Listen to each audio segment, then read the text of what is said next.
მსოფლიოს საბალეტო სცენების აღიარებული ვარსკვლავის ფოტოარქივი პირველად თბილისში ირმა ნიორაძის მრავალფეროვანი სასცენო ცხოვრების უნიკალური მასალა გამოიფინა, სადაც მიწვეულ სტუმრებს პრიმა ბალერინას სახელობის ღვინის დაგემოვნების საშუალება ჰქონდათ.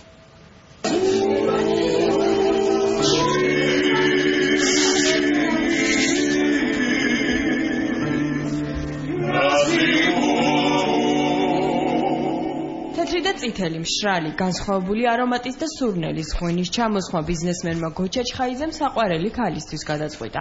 მისი მუზა პრიმა ბალერინა ირმა ნიორაძეა. დღეიდან კი აღიარებულ მოცეკვავეს საკუთარი ბოთლის მუზა აქვს. კარგი ხნის უკან შემომთავაზა ჩემმა მეუღლემ, რომ მას სურდა, რომ ესეთი განსაკუთრებული ეტიკეტით ყოფილიყო ჩემი სახელით ღვინო. და ალბათ ყველაფერს თავისი დრო აქვს. ერთმა მსახიობმა არ დაგიმალავთ. კითხა კიდევაც, აი თქვენი სახელის ღვინო უკვე არსებობს თუ არა? მეკარი არამეტი და აქედან უკვე დაიბადა აი ეს იდეა. ირმა ნიორაძის სახელობის ღვინის ჩამოსასხმელად შეირჩა განსხვავებული ვაზის ჯიშები. ეტიკეტისთვის კი მიშა მახარაძემ მარინის თეატრის შემდეგ პრიმა ბალერინას შთაგონებით სპეციალური ილუსტრაციები შექმნა. მომივიდა მუზა ბალეტთან დაკავშირებით და ვაზთან დაკავშირებით და ესეთი განწყობით შეიქმნა ეს საკმაოდ შრომატევადი სამუშაოა, 2 თვე ვიმუშავე ამაზე.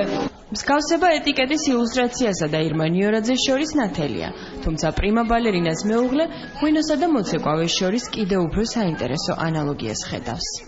არის არაჩვეულებრივი ხილის ტონები, არაჩვეულებრივი ყვავილის სურნელება აქვს, არაჩვეულებრივი გემოს ტონებს და გრძელდება ეს გემო დიდხანს. ესაა ძალიან მნიშვნელოვანი ღვინისთვის, რომ გემო და მისი სურნელება უნდა იყოს დიდხანს და ამიტომ არის ეს ღვინო ირმა ნიორაძე. პრიმა ბალერინას მრავალფეროვანი და ხანგრძლივი სასცენო ცხოვრების ამსახველი ფოტოარქივი თბილისში პირველად გამოიფინა. ქართველ და მოწვეულ სტუმრებს ღვინის დეგუსტაციასთან ერთად უნიკალური ფოტოების შეფასების საშუალებაც მიეცათ. Потрясающая балерина. Мы с ней дружим. არის ყველგან სხვადასხვანაირი და მრავალფეროვანი, ისევე როგორც სცენაზე არის მრავალფეროვანი, ასევე ამ ფოტოებში ამას გრძნობს. ბალერინა თავისთავად ლამაზია და მით უმეტეს ისეთი ბალერინა როგორც ირმა ნიორაძე.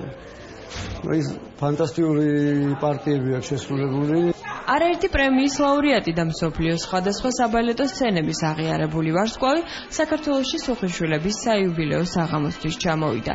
ქოლმოქმედებას მიუძღვნა თბილისში ყოფნის მეორე დღეს. გამოფენა გაყიდვიდან და ღვინის პირველი 2000 ბოთლიდან შემოსულ თანხას ირმა ნიორაძე სტიქიის შედეგად დაზარალებულთა დასახმარებლად გადარიცხავს.